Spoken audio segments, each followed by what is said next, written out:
The knife pressed against Kang Jae-won's throat as his fingers trembled, clutching the crumpled photograph he'd just pulled from the dead courier's pocket.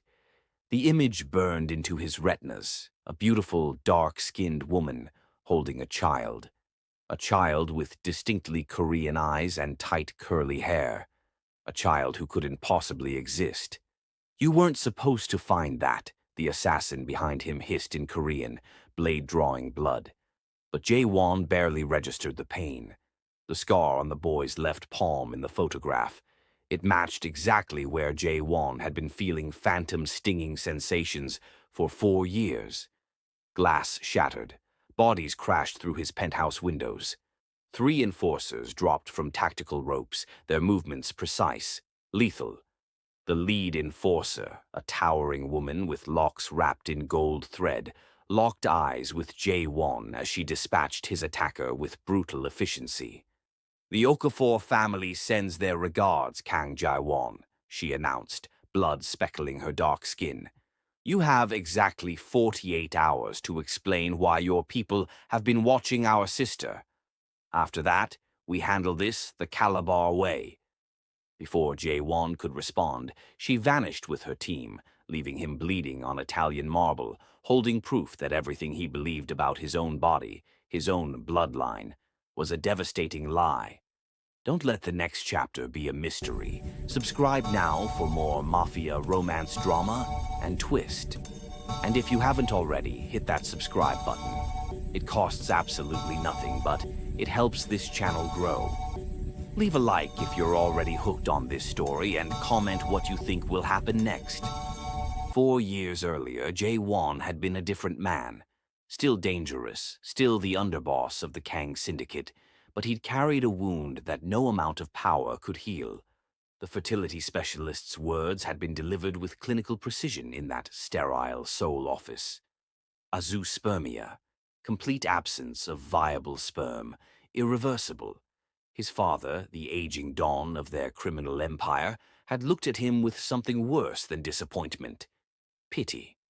"The Kang bloodline ends with you," the old man had said. "Unless your brother produces heirs, everything we built dies." But his brother Min-jun was serving life in prison, and Jae-won refused to adopt, refused to let foreign blood inherit what generations of Kangs had bled for. The irony of that prejudice would later cut him deeper than any blade. That same month, the Kang Syndicate had launched an agricultural initiative, a legitimate front for money laundering through rural development projects.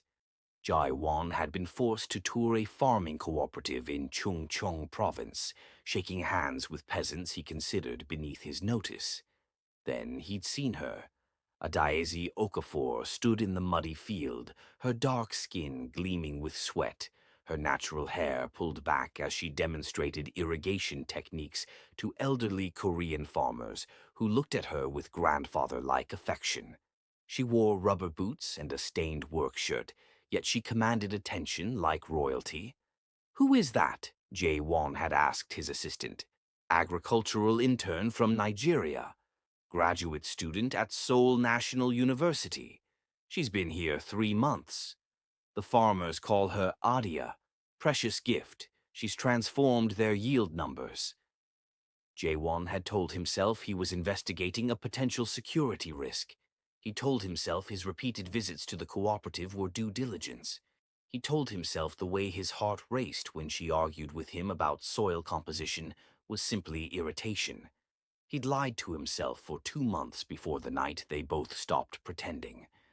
It happened during a monsoon that trapped them in the cooperative's main building.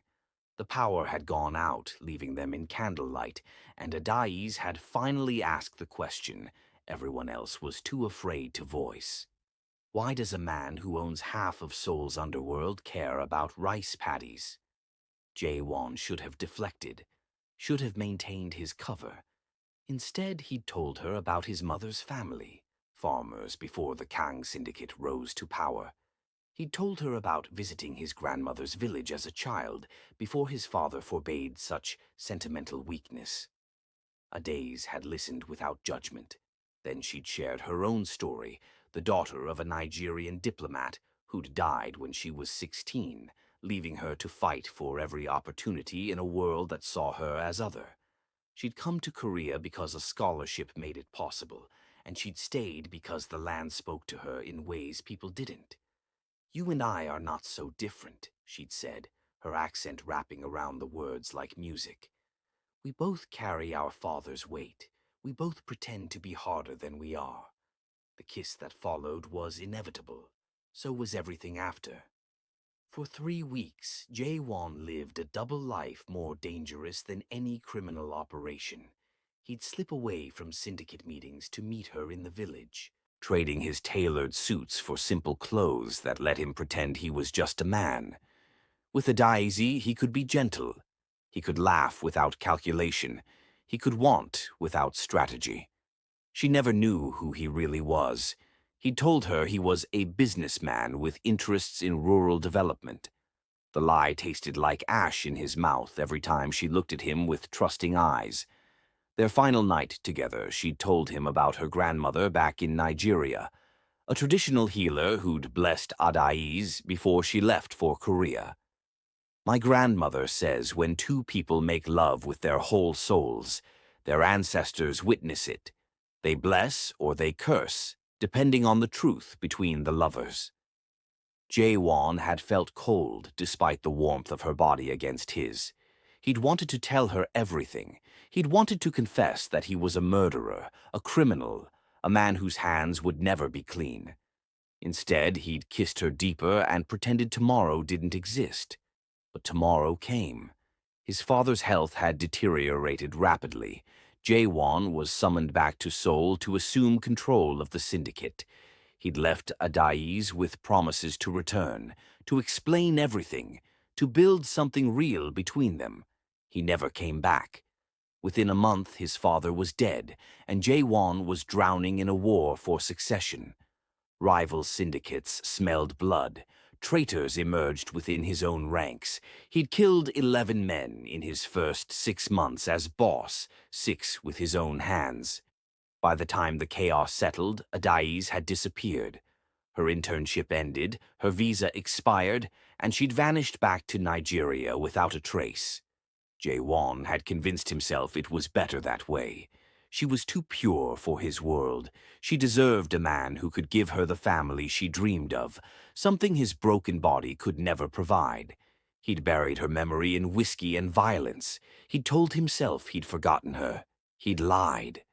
Now, 4 years later, Jae-won stood in his penthouse, blood still dripping from his throat, staring at a photograph that proved his lies had consequences. The child looked exactly like him at that age, the same stubborn jaw, the same intense eyes. But with Adaisi's warm brown skin and her beautiful textured hair, the boy appeared to be about 4 years old. The math was simple, devastating. Jae-won's hand went to his left palm where he'd been feeling phantom sensations for years, stinging when he was in meetings, warmth when he was alone at night, tears that weren't his own blurring his vision during the most unexpected moments. He'd consulted doctors, psychologists, even a shaman his Korean grandmother had recommended. No one could explain why he seemed to be feeling emotions and physical sensations from a source outside his own body. Now he understood. His phone buzzed, a message from an unknown number. "We know about the boy. We know about her. Come to Hadong village alone or they both die. The Kim Syndicate has long memories." The Kim Syndicate, his father's oldest enemies. The family whose patriarch his father had murdered 30 years ago. They'd been waiting for leverage, and somehow they'd found it before Jae-won even knew it existed. He had 48 hours before the Okafor family's deadline. He had less than that before the Kims made their move. And somewhere between here and a rural village he thought he'd never see again. A woman who didn't know she'd loved a monster was raising his impossible son. Jae-won made 2 calls. The first was to his most trusted enforcer. The second was to book a helicopter to Hadong. He didn't pack clothes, he packed weapons. Adaisi Okafor hadn't planned to return to Korea. After leaving 4 years ago, pregnant and heartbroken, she'd sworn she'd never set foot in the country where a man had made her believe in love before vanishing without explanation. But her sister Chiamaka had married a Korean Nigerian businessman and settled in Hadong, running an Afro-Korean cultural center that had become famous for bridging communities. When Adaise's life in Lagos fell apart, her agricultural consulting firm destroyed by corrupt officials, Chiamaka offered her a lifeline. "Bring Seo-jun," her sister had said. "Let him know his Korean side. Let me help you rebuild." So Adise had come, carrying her 4-year-old son and the fragments of a heart that still hadn't fully healed. She'd named him Seo-jun, a Korean name that meant lucky and talented, because despite everything, she couldn't erase his father's heritage, couldn't pretend half of her child's blood didn't flow from a man who'd broken her. Seo-jun was remarkable. Everyone said so. He'd inherited Adesi's warmth and his father's intensity, switching between Yoruba, English, and Korean with the ease of a child who'd never known borders. The elderly farmers in Hadong adored him, calling him Uri Adeol, our son, as if the entire village had adopted him. But there was something else about Seo-jun, something Adaesi couldn't explain. Sometimes he would grab his chest and whisper, "Appa is sad. Father is sad." He'd never met his father, had no pictures, knew nothing beyond the story Adais told him, that his father had to go away before Seo-jun was born, and maybe someday they'd understand why. Yet the boy spoke of his father with certainty. "Appa was fighting bad men today," he'd announce over breakfast. "Appa's shoulder hurts." Once he'd woken screaming at 3 a.m., clutching his throat, sobbing that someone tried to hurt Appa. Adais had consulted her grandmother via video call. The old woman's eyes had gone wide when she heard Seo-jun's symptoms. "The ancestors have bound them," she'd said in Igbo. "Father and son, connected across distance. It happens when love creates life during deception. The spirits demand truth between bloodlines." Adaisi had dismissed it as superstition, but she couldn't dismiss the fear in her son's eyes whenever he felt his absent father's pain. The morning everything changed. Adis was teaching a children's cooking class at Chiamaka's Cultural Center, showing Korean kids how to make Nigerian jollof rice, while their parents watched with curious smiles. Seo-jun was helping, his small hands carefully measuring tomato paste, when he suddenly went rigid. "Appa is coming," he whispered. Adaizi's blood went cold. "What did you say, baby?" "Appa, he's close. He's—" Seo-jun's face contorted. "He's really, really scared." The front door of the cultural center exploded inward. Men in tactical gear flooded the space, weapons raised, screaming in Korean for everyone to get down. Parents grabbed children. Staff scrambled for exits. Adais threw herself over Seo-jun, her body shielding him from whatever nightmare had invaded their peaceful morning. "Adais Okafor," a voice commanded. "Come with us now, or we start shooting." Before she could respond, the skylight shattered. A figure dropped from above, a man in a tailored suit that seemed obscenely inappropriate for combat, moving with lethal grace. He hit the ground, rolling, and, in the space of 3 heartbeats, 4 attackers were down, necks snapped or limbs shattered. Adais recognized his face before her mind could process the impossibility. Jinwoo. The name she'd known him by. A lie, she now realized, as she watched him kill men with the casual efficiency of someone who'd done it 1,000 times. He looked at her, and his expression broke. 4 years of walls crumbling in an instant. Adais. "Appa," Seo-jun screamed, not in fear but in recognition, struggling against his mother's protective hold. "Appa, you came." The remaining attackers hesitated, clearly shocked by this development. One spoke into a radio. "The target knows him. The kid knows him. This isn't what we were told." Jae-won, because that was clearly his real name, used their confusion. He moved like water, like death, dismantling men twice his size with surgical precision.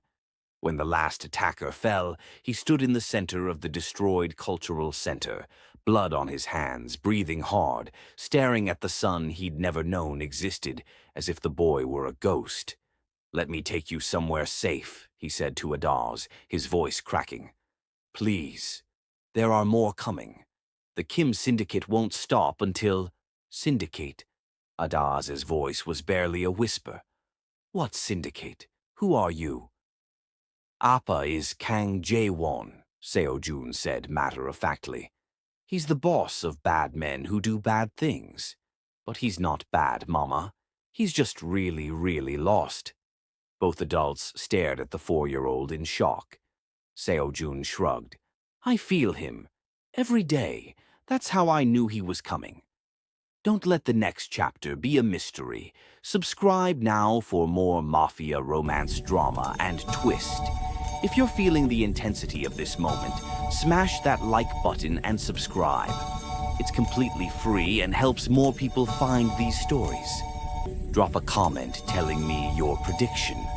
Will Adez trust him?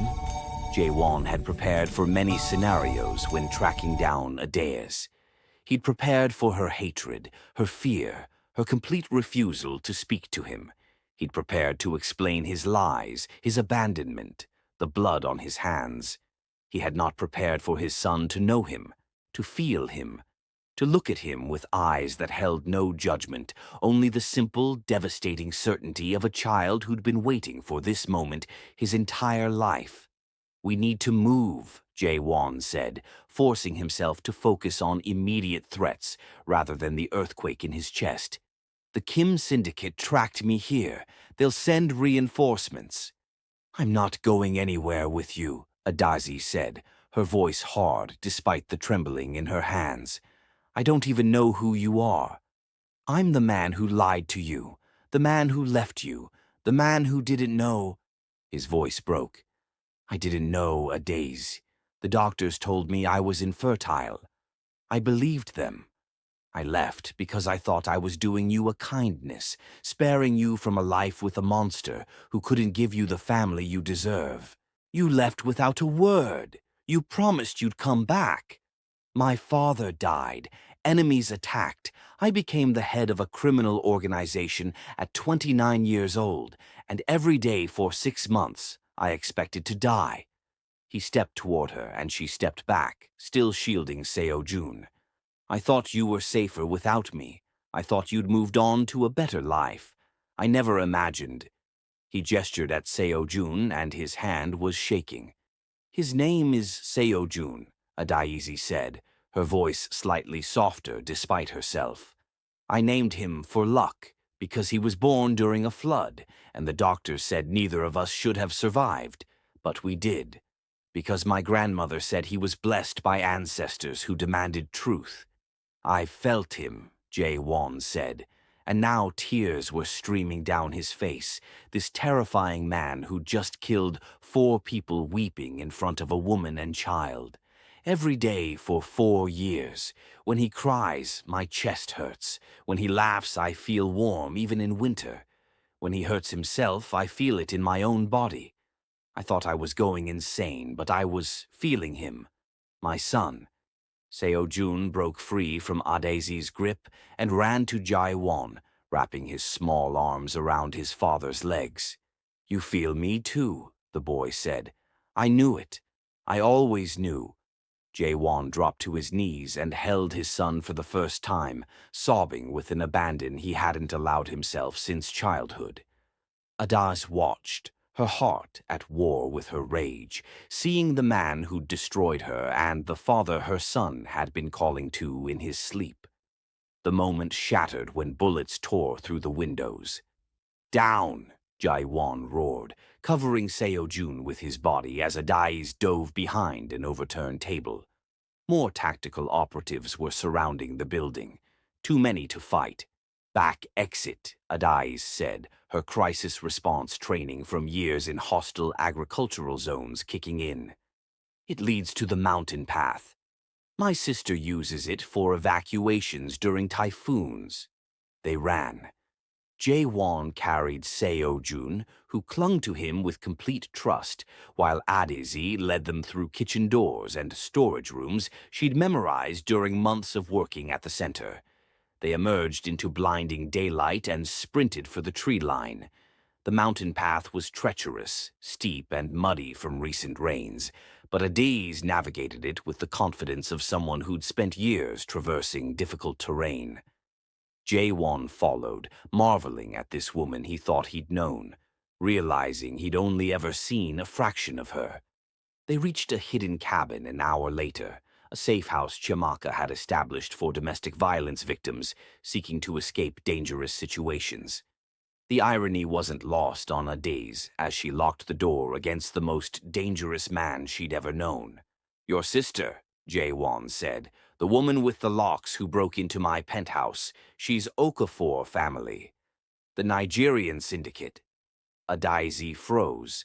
"Chimaka is not—" "Your family has connections in West African organized crime. I did my research before coming. The Okafors of Calabar aren't just diplomats. They're one of Nigeria's most powerful families." Adaizi's jaw tightened. "And you're one of Korea's most powerful criminals. I suppose we're well matched in lies." "Mama doesn't do bad things," Seo-jun said from where Jae-won had placed him on a worn couch. "She just knows people who do. Like you, Appa. She's not bad. She's just complicated." Both parents stared at their preternaturally perceptive child. "The connection," Adaizi said slowly. Does he feel what you feel too?" Jae-won nodded. "I think so. When I've been in fights, he wakes up screaming. When I'm sad, he knows. The bond works both ways." "Then he's felt you kill people." The words hung in the air, sharp as blades. Jae-won flinched. "Yes. He's felt me hurt people. He's felt my violence, my anger, my darkness. And I will carry that guilt until I die." Seo-jun walked over and took his father's hand. "But I also felt when you helped the old woman who couldn't pay her medicine. I felt when you stopped the bad men from hurting the girls at the club.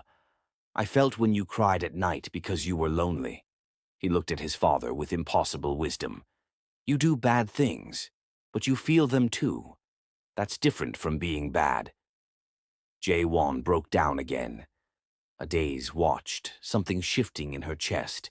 Not forgiveness, not yet, but the beginning of understanding. The next 12 hours reshaped everything Adiz thought she knew. Jae-won explained the Kim Syndicate's vendetta, how they'd somehow discovered Seo-jun's existence and planned to use him as leverage. He explained his world, the violence, the power, the constant threat of death, with unflinching honesty. Adiz, in turn, revealed the truth about her own family. The Okafors of Calabar were indeed connected to West African organized crime, though her branch had chosen legitimate paths. Her father's diplomatic immunity had protected certain shipments for decades. Her sister Chimaka had married into the cultural center specifically to build a different legacy, but the family's enforcement arm still existed, still protected their own. "We are both heirs to blood," Jae-won said. "We both tried to escape it." "And we both failed," Adiz replied. "Because here we are, hiding in a cabin while killers hunt our son." "Our son?" Jae-won tasted the words. "I never thought I'd say that. The doctors told me it was impossible. Nigerian juju and Korean stubbornness," Adaizi said, "and against all odds," she smiled. "My grandmother would say the ancestors had plans we couldn't understand." That night, while Seo-jun slept between them, the safest he'd ever felt, dreaming of nothing but peace, Jae-won and Adiz talked until dawn. She asked questions. He answered, even when the answers made him seem monstrous. She told him about raising Seo-jun alone, about the terror of his mysterious episodes, about loving a child who seemed connected to a ghost. "I thought about looking for you," she admitted. When he was 2, I hired someone to find Jinwoo from the Chungcheong farming project. They found nothing, because Jinwoo didn't exist. I'm sorry, I'm so sorry. I know those words are worthless. They're not worthless, they're just not enough. She looked at their sleeping son. But maybe they're a start. Morning brought complications. Jae-won's phone buzzed with a video message. The Kim syndicate had captured Chimaka. They were demanding a prisoner exchange, Seo-jun, for the woman who'd raised him as an aunt. Adaizi's scream woke their son, who immediately burst into tears, feeling his father's murderous rage flood through their connection. "I'm going to kill them all," Jae-won said, his voice flat and terrifying. "If you go in alone, they'll kill you both," Adaiz said, her mind racing. "But if my family—" "The Okafor enforcement team is already mobilizing," Chiamaka's husband reported when Adaiz called him. "But we need inside information. The Kim syndicate's compound is a fortress." Jae-won's eyes lit with dangerous purpose. Not to someone who helped design it. The assault on the Kim compound became legend in both Korean and Nigerian criminal circles. The night a Kangdong and Okafor enforcers attacked together, 2 syndicates that should have been enemies united by a child who bridged worlds. Jae-won led the infiltration, knowing the compound's weaknesses because he'd studied it for years, planning an attack he'd never had the motivation to execute until now. Adaiz refused to stay behind, wielding a machete her grandmother had blessed, and moving with a ferocity that shocked everyone, including herself. When they reached Chiamaka, beaten but alive, Adaizi's sister looked at the man fighting beside her sister and laughed despite her injuries. "You actually came for her, after all this time." "I came for them," Jae-won said, dispatching a guard. "Both of them. All of them. Everything I should have protected 4 years ago." But the Kim syndicate's leader, Madame Kim, had one final trap. As they fought toward escape, she broadcast a recording through the compound speakers, an intercepted conversation from 4 years ago. Jae-won's voice, cold and cruel. "The Nigerian woman is a temporary distraction. Once I've secured the rural laundering operation, she'll be dealt with. Her farming expertise is useful, but she's becoming attached. I'll dispose of her when the time is right." Adaizi stopped fighting, stared at Jae-won. "Is that real?" "It's—" his face contorted. "It's real, but it's not the whole truth. You were using me. From the beginning, everything was a lie." "It started as a lie. It became real. By the time I recorded that, I was already in love with you, and I was trying to convince my father's people that I was disposable, that I was a tool." Her voice rose to a scream. "My grandmother was right. She said love born in deception carries a curse. She said the spirits would demand truth. And you used me while planning to throw me away." Seo-jun, who'd been hidden with allied fighters, suddenly appeared in the corridor, having felt his parents' anguish and escaped his protectors. "Stop!" he screamed. "Both of you, stop! Don't let the next chapter be a mystery. Subscribe now for more Mafia romance drama and twist. We're at the most intense moment of this story. If you want to see how this ends, make sure you're subscribed. It doesn't cost a single penny and you'll never miss another twist. Like this video if your heart is racing right now, and comment what you would do if you were Adaiz.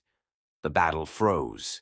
Enemies and allies alike stared at the 4-year-old standing between warring adults, his small body trembling with power that seemed far too vast for his size.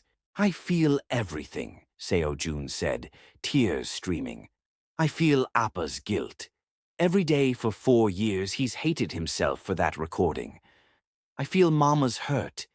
Every day since he left, she's wondered if she was stupid to love him.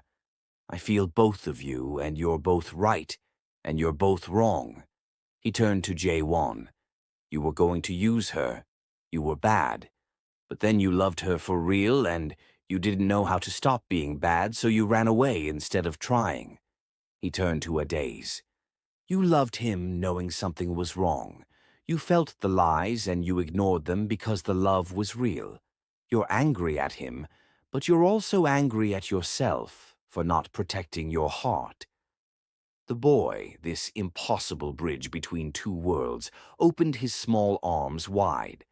The ancestors made me to connect you, not to punish, to heal, but I can't heal what you won't face.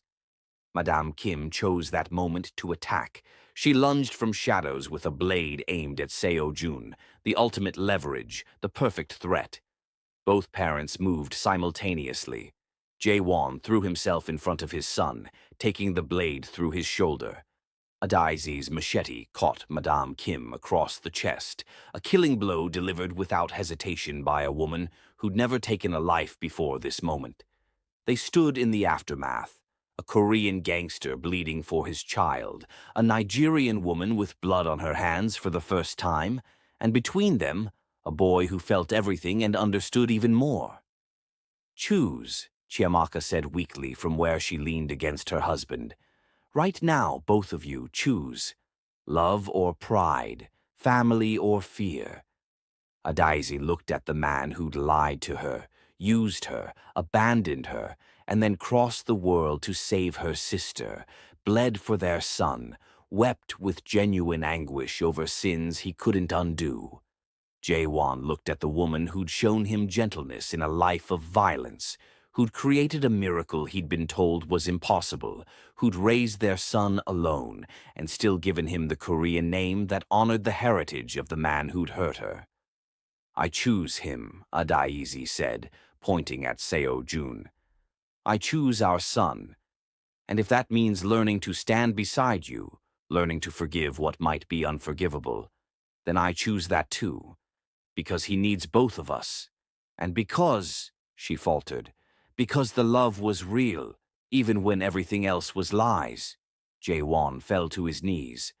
I don't deserve, no you don't, but our son deserves parents who try. Can you try, Kang Jae-won? Can you become something other than what your father made you? He looked at Seo Jun, who nodded with certainty. Then he looked at Adaz, the woman he'd loved and lost and found again in the worst possible circumstances. I can try. I will try. Every day until I die, I will try to be worthy of both of you. The Korean grandmother who'd raised Jae-won had opposed his father's criminal empire for decades. She'd been overruled, silenced, pushed aside. But when her grandson brought home a Nigerian woman and a mixed-race child and announced his intention to transform the Kang Syndicate into legitimate business, she'd wept with joy.